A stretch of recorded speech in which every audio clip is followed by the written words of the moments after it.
शहरियत कानून और एनआरसी की मुखालफत में बाया महाज की जानिब से बिहार बंद में मुख्तलिफ पार्टियों के नुमाइंदों के साथ समाजी तंजीमों ने शिरकत की। पूरे पटना में बंद का खास असर देखने को मिला। पटना के करगिल चौक पर एहतजाज कर रहे सियासी और समाजी रहनुमाओं के साथ आम लोगों से बात की हमारे पटना नुमाइंदे महफूज आलम ने। शहरियत कानून और एनआरसी के खिलाफ पटना में लोग एहतजाज कर रहे हैं। लोगों का गुस्सा पटना के सड़कों पर दिखाई दे रहा है। बिहार के अलग अलग इलाकों में भी एहतजाज लोग कर रहे हैं। लोगों को गुस्सा है शहरियत कानून को लेकर, सीएए को लेकर, एनआरसी को लेकर। कई सारे लोग हैं, हम जानते हैं। हमारे साथ कांग्रेस पार्टी के एमएलए शकील अहमद खान भी हैं। आपसे जानना चाहेंगे शकील साहब, आज एहतजाज कर रहे हैं आप लोग, लेफ्ट का बंद है, बिहार बंद है, एहतजाज कर रहे हैं, क्या है मुद्दा? मुद्दा तो आपको भी मालूम है, हिंदुस्तान को मालूम है, दुनिया को मालूम है। और ये उनको ये मालूम है कि तकलीफ़ों का बाज़ार गर्म है और तकलीफ़ और परेशानी में डालने वाले सिर्फ दो लोग हैं, भारतीय जनता पार्टी के अध्यक्ष जो वज़ीर दाखिला भी हैं और हमारे प्रधानमंत्री जी। दोनों ने एक तो तकलीफ़ें दी, जीएसटी ला करके बेरोज़गारी के सवाल पे तकलीफ़ें दी और नोटबंदी के, फिर तीसरी तकलीफ भी ले आए आइन के सवाल पे, वो 14 आर्टिकल 14 का वायलेशन है। मतलब ये काला कानून अमित शाह को और नरेंद्र मोदी को वापस लेना ही होगा।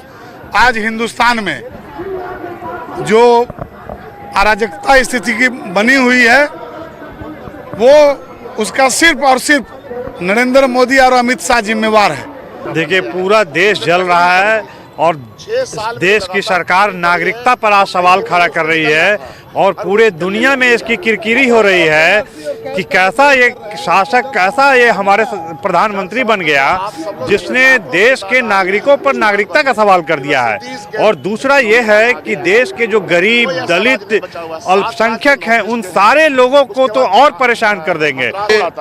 इस एनआरसी और कैब को आपको दोनों को मिक्स कर करके ही सोचना पड़ेगा कि इस हिंदुस्तान के अंदर एक तो ये है कि पूरी की पूरी आवाम के माइंड को डाइवर्ट कर करके हिंदू मुसलमान की लड़ाई में फंसा दिया है, और जिसके लिए इस देश ने इतना बड़ा मैंडेट दिया इनको जो काम करने के लिए, वो काम को छोड़ करके ये हिंदू मुसलमान ने पूरी की पूरी आवाम को फंसाया है। चलिए, तो आप देख रहे हैं कि लोगों में नाराजगी भी है। लोग ये कह रहे हैं, आप भी आए हैं एहतजाज में, किस लिए आए हैं और आप जानते हैं कि किस चीज़ को लेकर जो है ये एहतजाज हो रहा है? ये जो हमारे मुल्क में जो साजिश चली जा रही है, जामिया में हो, अलीगढ़ में हो, मुसलमानों को जो टारगेट बनाया जा रहा है, हिंदू मुसलमानों के नाम पर बांटा जा रहा है, इसको लोगों ने जान गया है। सब लोग जाना कि ये जो हिंदुस्तान का जो असली मसला है, रोज़ी का, खाने पीने का और मुल्क के जो हालात हैं उसको डाइवर्ट करने के लिए हिंदू मुसलमान किया जा रहा है। भारत सरकार जो है विफल हो चुका है, मेन मुद्दे पे बात करते नहीं है। ये सिर्फ बात करता है हिंदू और मुसलमान के खिलाफ लड़वा दे,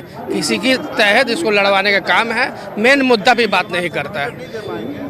आपके इस बंद में तो सभी तरह के लोग हैं? जी, सभी तरीके से लोग हैं, सभी तरीके से लोग इसमें शामिल हो गए। और आसाम के और भारत के लोग ये कह रहे हैं कि भारत हमारा देश है, हम हमेशा से रह रहे हैं। बाहर के लोगों को यहाँ बसाकर यहाँ के असल मूल निवासियों को बाहर निकालने की बुनियादी तौर पर सीए, एनआरसी, आप भी आए हैं एहतजाज में, क्यों आए हैं, किस लिए आए हैं? और क्यों आए हैं? देश को बचाने के लिए आए हैं और नरेंद्र मोदी को प्रणाम करने आए हैं। आज देश के अंदर में जिस तरह से ये नापाक साजिश किए हैं, इनको अपने ही पाप से अपने ही इनको डूब मरना होगा। लोग जो है बुनियादी सवाल को लेकर, बुनियादी मसले को हल को लेकर जो है सामने आए हैं कि उसका हल चाहिए, रोजगार चाहिए, तालीम चाहिए और ये तमाम चीज़ों पर भी हुकूमत को गौर करना चाहिए। कैमरामैन अजय दुबे के साथ महफूज आलम, न्यूज़ 18 पटना। शहरियत तरमीमी कानून और एनआरसी के खिलाफ रांची में बाएबाजों की पार्टियों ने जबरदस्त एहतजाजी मुजाहिरा किया। शहर के अल्बर्ट एका चौक पर मुनक्किदा इस एहतजाज में मुख्तलिफ समाजी तंजीमों के लोग भी शामिल हुए। इस मौके पर पार्टी लीडरों ने शहरियत तरमीमी कानून को वापस लेने का मुतालबा किया।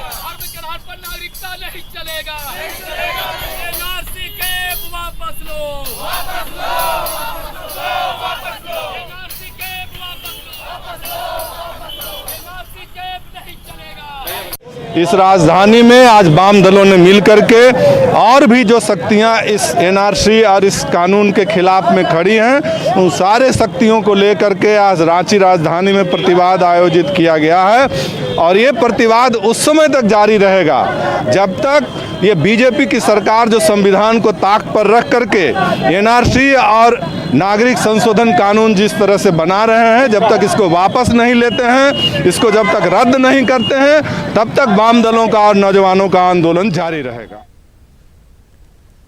समाजी तंजीमों और तलबा यूनियन की तरफ से इलाहाबाद में शहरी तरमीमी कानून और एनआरसी के खिलाफ होने वाले पुरअमन मुजाहरे में बड़ी तादाद में लोग शामिल हुए।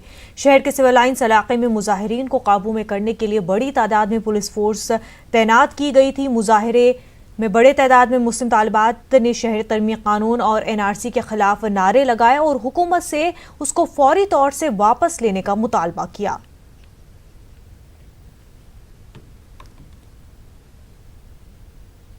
जो एनआरसी और सीए है बिल्कुल से हट जाए, और हमें इस बात को गुस्सा है कि जामिया इस्लामिया मिलिया में ऐसा क्यों हुआ और अलीगढ़ में ऐसा क्यों हो रहा है। वो लोग स्टूडेंट्स हैं, ना कि वो लोग आतंकवादी हैं। ये लोग तो हर लोगों को आतंकवादी दिखा देते हैं इंडिया में जो भी हैं। बिल के अगेंस्ट हैं क्योंकि ये एक बहुत ही डिस्क्रिमिनेटिंग बिल है और एक लॉ मॉरल कंपल्स तो है नहीं कि हम लोग उसको मानने लगेंगे।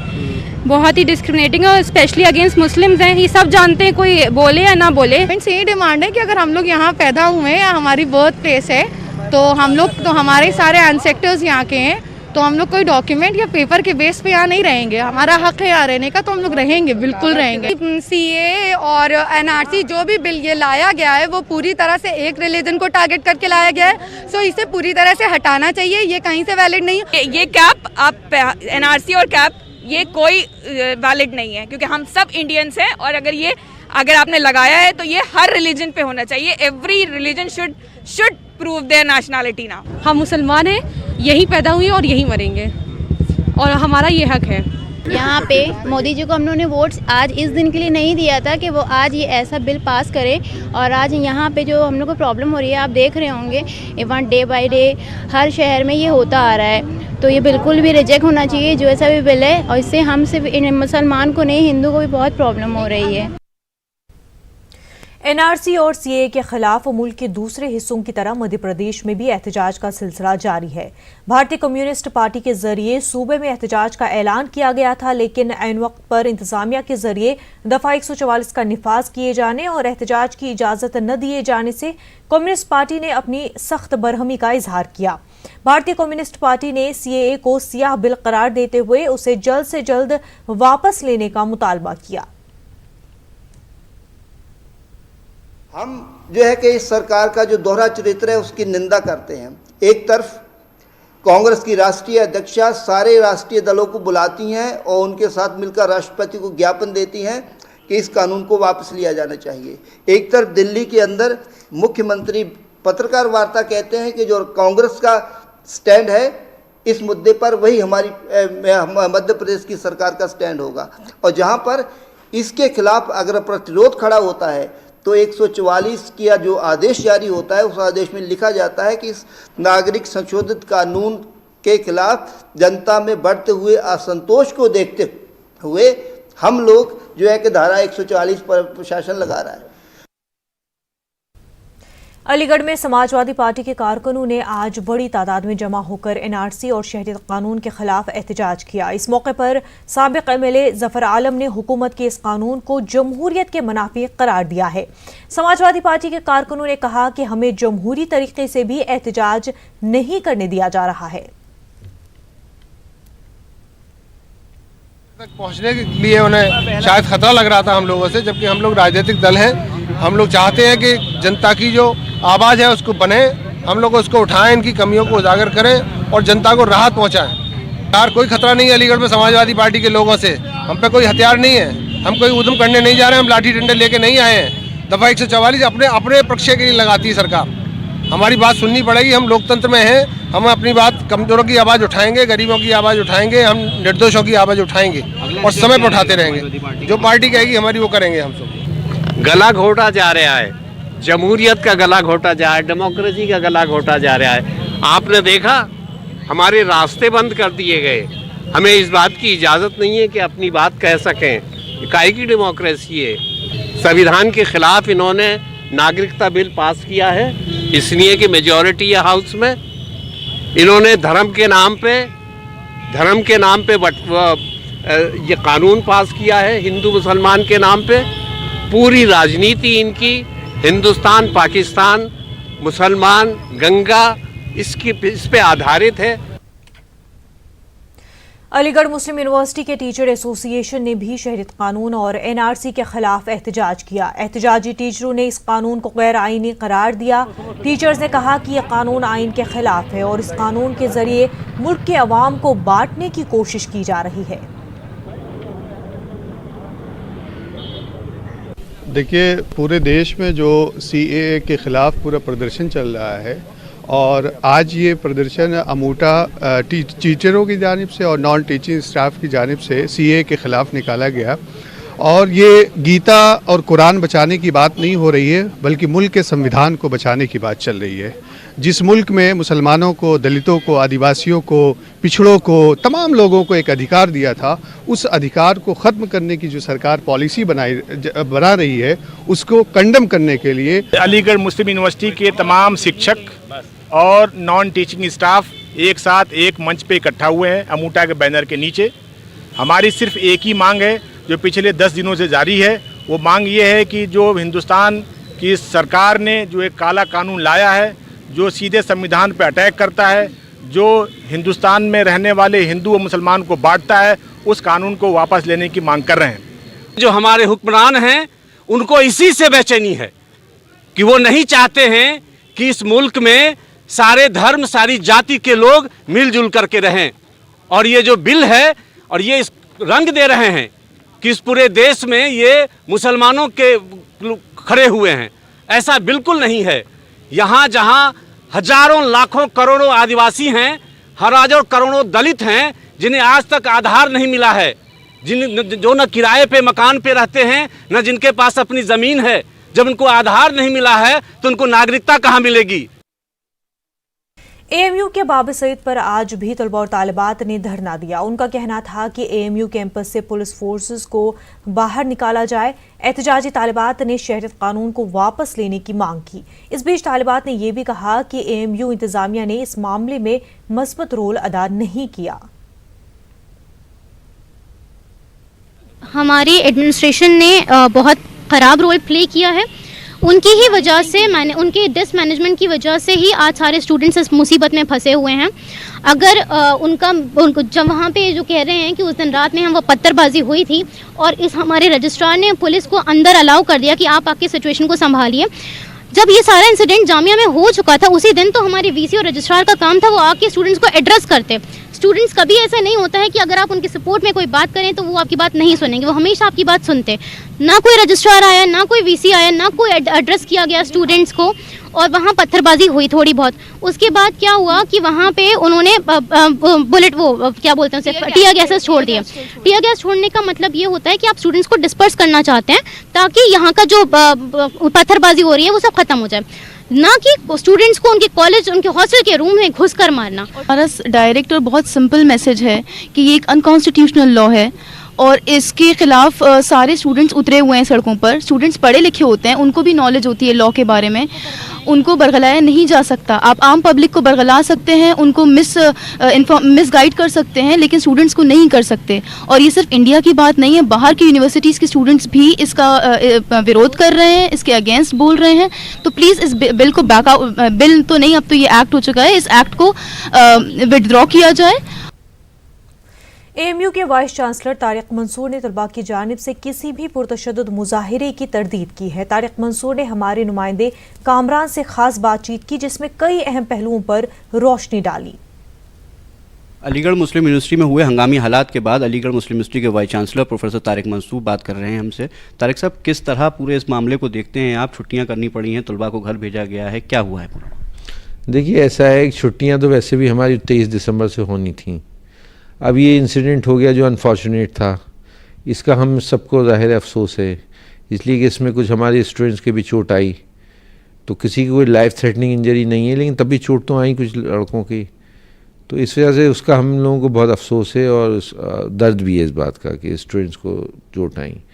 और इसमें एक्चुअली ये हुआ ये था कि बाहर के लोग आ गए थे और जो 27 जो लोग डिटेन किए पुलिस ने, उसमें से भी 20 जो है बाहर के लोग निकले।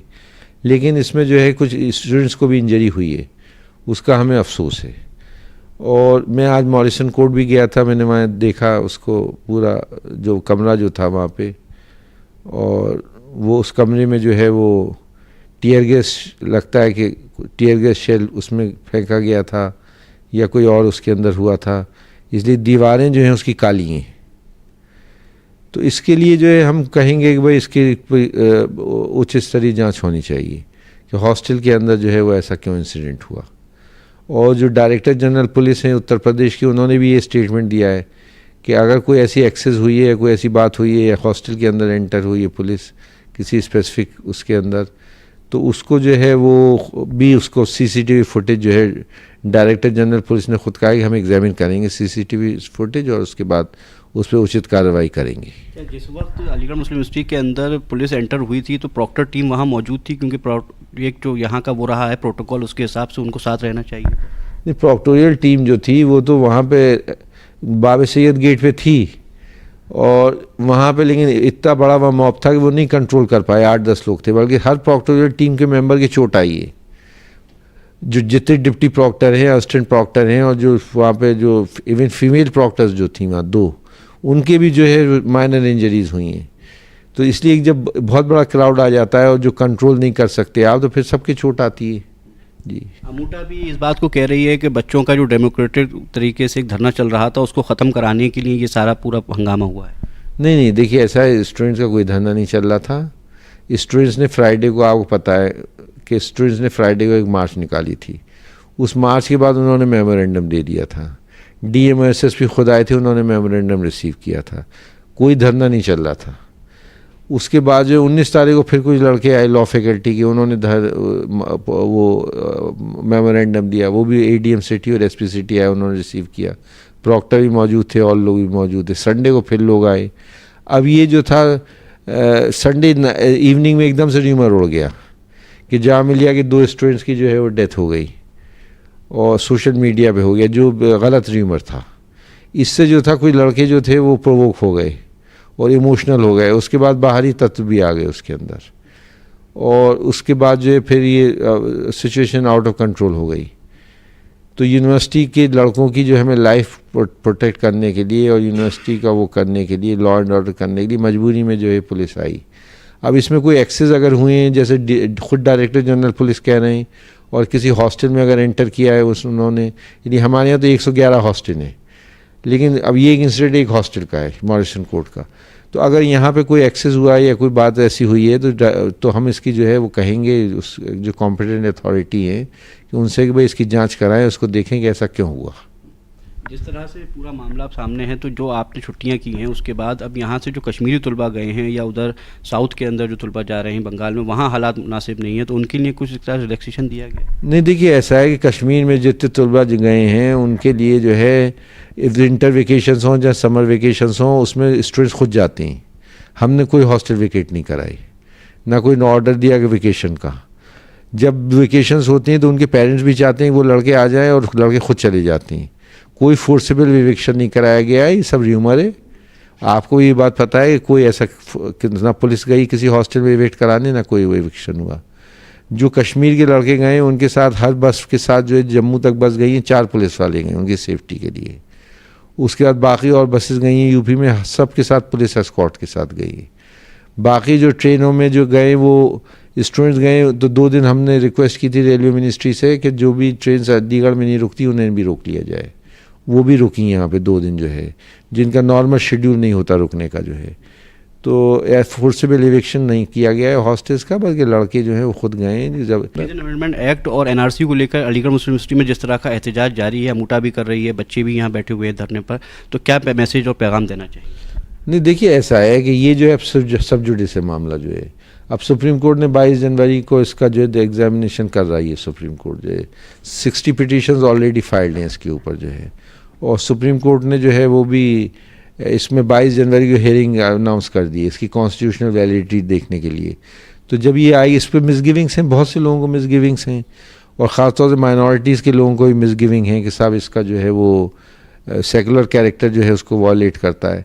तो अब ये सुप्रीम कोर्ट हम सब चीज़ों को देखेगा और उसके बाद जो है उसकी वैलिडिटी उसको लॉ की डिटरमिन करेगा वो।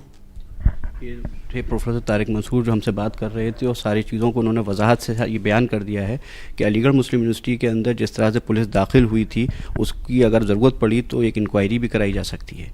अलीगढ़ से न्यूज़ 18 के लिए मोहम्मद कामरान। गुज़िश्ता 15 दिसंबर को अलीगढ़ मुस्लिम यूनिवर्सिटी में होने वाली पुलिस की कार्रवाई पर इलाहाबाद हाईकोर्ट ने सख्त नोटिस लिया है। एएमयू के खिलाफ होने वाली पुलिस फोर्स की कार्रवाई के खिलाफ इलाहाबाद हाईकोर्ट में मफाद आमा की दरख्वास्त दाखिल की गई है। मफाद आमा दरख्वास्त में अदालत से मुतालबा किया गया है कि एएमयू में पुलिस फोर्स की कार्रवाई की अदालती जांच कराई जाए। एएमयू के ओल्ड बॉय मोहम्मद अमन की तरफ से दाखिल अर्जी में कहा गया कि पुलिस ने तलबा के खिलाफ एक तरफा तौर से तशद्दुद की कार्रवाई की है। अदालत ने इस मामले में पुलिस इंतजामिया और रियासती हुकूमत से 2 हफ्तों के अंदर अपना जवाब दाखिल करने का हुक्म दिया है। मामले की आइंदा समाअत 2 जनवरी को होगी। ये याचिका जो थी ये अलीगढ़ मुस्लिम यूनिवर्सिटी की जो छात्र हैं उसके ऊपर ज़ाती के ऊपर है। जिस तरह से पुलिस ने, जिस तरह से रैपिड एक्शन फोर्स ने घुस के बच्चों को हॉस्टल से निकाल के मारा है और जो उन्होंने ब्रुटैलिटी की है बच्चों के साथ, उसके ऊपर ये पूरी याचिका थी। और इस याचिका में हम लोगों ने जो कोर्ट से मांग की है वो ये है कि एक इंडिपेंडेंट कमीशन बैठे जिसमें रिटायर्ड सुप्रीम कोर्ट जज या हाई कोर्ट जज हों और वो इस कमीशन के ऊपर पूरी जांच को वो हेड करें और यहाँ एक रिपोर्ट सबमिट करें। ये याचिका दायर की थी हमने क्योंकि जब हम खुद वहाँ पे गए तो हमने देखी उस वहाँ की हालत कितनी बुरी है, बच्चे कैसे डरे हुए हैं, बच्चों को क्या क्या इंजरीज आई हैं, किसी का हाथ कटा हुआ है, किसी का कुछ है और उनको सबको डर है कि एनएसए है। तो ये याचिका दायर की थी कि सबसे पहले इसमें जो ज़रूरत है कि लोगों में कॉन्फिडेंस रहे बच्चों में कि इन्वेस्टिगेशन हो तो कम से कम इंसाफ सामने आए, हमें कुछ नहीं चाहिए। जामिया मिलिया में पुलिस की कार्रवाई की जांच की अर्जी पर दिल्ली हाईकोर्ट ने दिल्ली पुलिस और मरकजी हुकूमत को नोटिस जारी किया है। अर्जी में पुलिस कार्रवाई की जांच के लिए कमेटी कायम करने का मुतालबा किया गया है। हाईकोर्ट ने मजीद समाअत के लिए 4 फरवरी की तारीख मुकर्रर की है।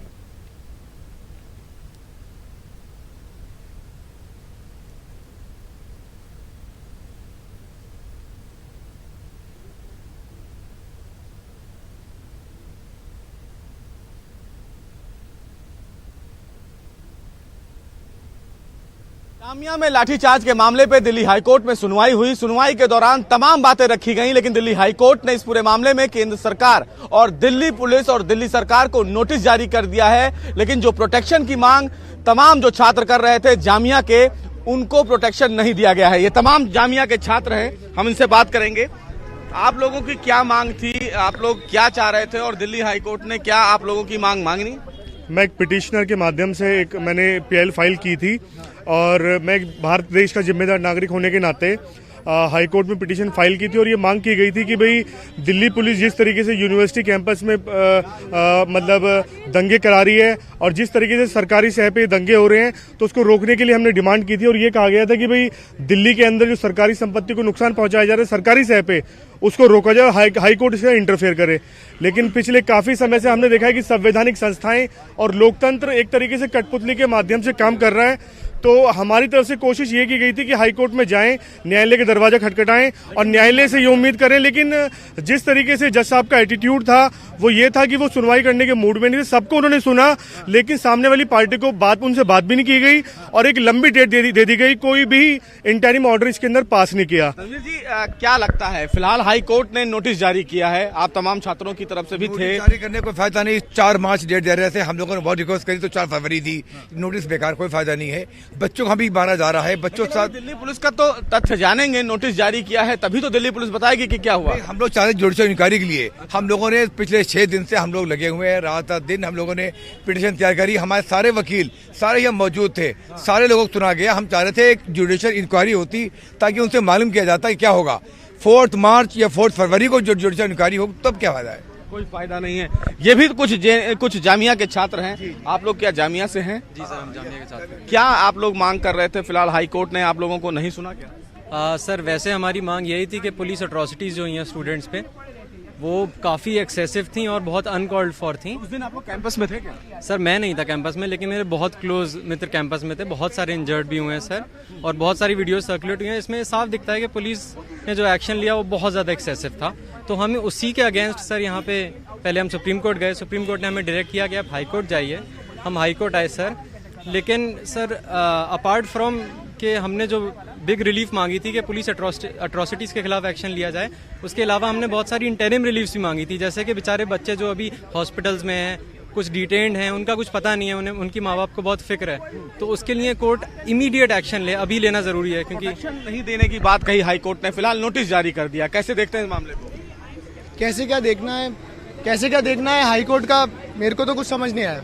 स्टूडेंट का अगर उनको इतनी परवाह थी, कुछ तो कहते हैं, सुना भी नहीं ठीक से, बीच में उठ के चले गए। अभी एटलीस्ट हम लोग इतना चाह रहे थे कि कम से कम ये तो हो जाए कि जो सीसीटीवी फुटेज है वो सिक्योर कर ली जाए, बच्चों की जो जिनको चोट लगी उनकी फ्री मेडिकल एड हो जाए।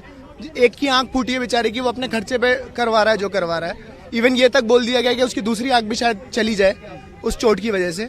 और कोर्ट को इतना भी वो नहीं है कि क्या कहते हैं, थोड़ा बहुत देख लेती उस मैटर में, कुछ कर लेती, कुछ भी नहीं। हाई कोर्ट ने इंक्वायरी का ऑर्डर नहीं दिया, लेकिन नोटिस जारी कर दिया। क्या संतुष्ट हैं फिलहाल?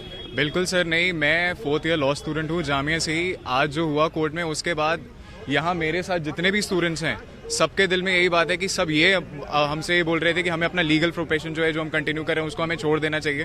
बिकॉज आज सब इतने निराश हैं, बिकॉज कोई इंटरिम रिलीफ नहीं मिली। नेक्स्ट जो डेट मिली है 4 फरवरी की, तब उसमें अभी तक 2 महीने का टाइम है। तब तक उन स्टूडेंट्स का क्या जिनके अगेंस्ट FIRs हुई हैं, उन स्टूडेंट्स का क्या जिनके अगेंस्ट अभी इस बीच FIR होंगी, और वो बच्चे जो इस टाइम पे हॉस्पिटल में हैं, एडमिट हैं, उनका लीगल एक्सपेंसेस का क्या। जैसे भाई बता रहे थे कि हमारे स्टूडेंट है मिनाजुद्दीन, उनकी आंख फूट गई है, उनके पेरेंट्स भी बहुत he comes from very weak economic background, उसका क्या मतलब। हम सब बहुत ज़्यादा एज स्टूडेंट्स डिसअपॉइंटेड हैं, डरे हुए हैं। क्या कहेंगे? देखिए, केस जो है वो दिल्ली पुलिस के खिलाफ है। हमारा जो मेन यहाँ पे प्रेयर था वो कि तुरंत इंक्वायरी कंडक्ट, क्योंकि एविडेंसेस खत्म हो जाएंगे। खून गिरे हुए हैं, वहाँ पे लाइब्रेरी नुकसान है, CCTV फुटेज है, अथॉरिटीज़ हैं जो क्या कहते हैं, हो सकता है कि फ्रीज ना करे उसको और वो ख़त्म हो जाए। तो इस वजह से इंटरिम रिलीफ का बहुत ज़्यादा ज़रूरत थी। जैसे 30 हज़ारी वाले मामले में हुआ था, सेम उस जजमेंट को कोर्ट किया गया। इंदिरा मैम ने कोर्ट किया और उसको क्या कहते हैं वहाँ पर रेफर किया, पर दूसरी पार्टी को सुना भी नहीं गया और सीधे नोटिस, मार्च का नोटिस दिया गया। अगर मार्च के बाद आप कमीशन बना भी देंगे तो उसका क्या फायदा? आप बताइए क्या फायदा? तो ये तमाम छात्र जामिया से हैं, लॉ फैकल्टी के छात्र हैं। इन तमाम लोगों का साफ तौर से कहना है कि हाईकोर्ट का जो आदेश था, उस हाईकोर्ट के आदेश से ये संतुष्ट नहीं है, क्योंकि एटलीस्ट SIT को फिलहाल हाईकोर्ट बना सकती थी, लेकिन एक नोटिस जारी किया गया है और डेट मार्च की रखी गई है और मार्च तक तस्वीर इस पूरी घटना की कुछ और होगी। फिलहाल हाईकोर्ट ने दिल्ली पुलिस, केंद्र सरकार और दिल्ली सरकार को नोटिस जारी कर जवाब मांगा है। उनसे कहा है कि इस पूरी घटना से संबंधित एक डिटेल एफिडेविट हाईकोर्ट में दाखिल की जाए। देखना इस पूरे मामले में यह होगा कि केंद्र सरकार, दिल्ली सरकार और दिल्ली पुलिस इस पूरे मामले को लेकर अपना क्या हलफनामा हाईकोर्ट में दाखिल करती है। कैमरामैन प्रहलाद के साथ सुशील पांडे, न्यूज़ 18 दिल्ली। शुमाली कश्मीर के कुंजुर के बीवू गांव में मजहबी भाईचारे की शानदार मिसाल देखने को मिल रही है। यहां हिंदू, मुस्लिम और सिख मजाहिब के लोग एक साथ रहते हैं।